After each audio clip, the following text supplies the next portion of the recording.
তোমাদের সবাইকে আমার একটা নতুন মিনি ব্লগে ওয়েলকাম। তো চলো দেখে নিই ফার্স্টে টোটাল ব্লগটা কী নিয়ে হতে চলেছে। আজকে বেসিক্যালি একটা অন্যরকম ব্লগ তোমাদের সাথে শেয়ার করতে চলেছি, আমার রেগুলার লাইফেরই একটা দিন। সো কী আছে আজকের ব্লগে, তাহলে ছোট্ট করে তোমরা দেখে নাও।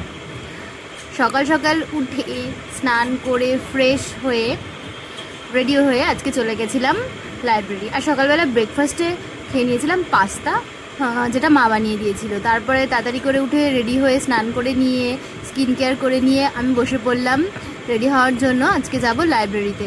তো চলো আজকের ব্লগটা তোমাদের সাথে এভাবেই শুরু করলাম।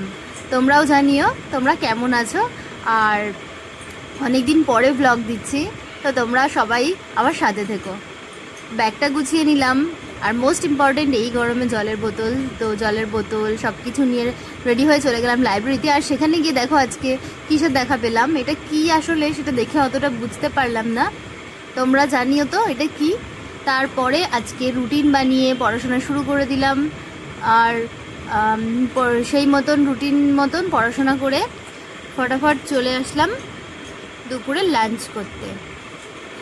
আমি আর ভাই দুজনের সাথেই বসেছিলাম, আর দুপুরবেলা লাঞ্চ করে তারপরে চলে গেলাম আবার লাইব্রেরিতে। আর পড়তে পড়তে কখন দেখি সন্ধ্যা হয়ে গেছে বুঝতেই পারিনি, বাইরের অন্ধকার হয়ে গেছে। সেটা একটু ভিডিও করে নিচ্ছিলাম।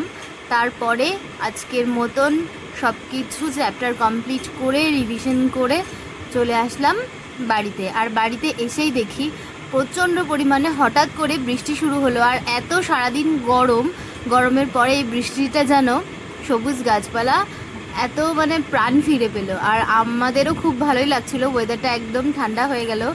আর তোমরা জানিও যে তোমাদের ওখানে বৃষ্টি হচ্ছে কি না। আর সঙ্গে ছিল সন্ধ্যাবেলায় মা বানিয়ে দিয়েছিল র চা 1 কাপ আর মুড়ি। ব্যাস আজকের ব্লগটা এটুকুই।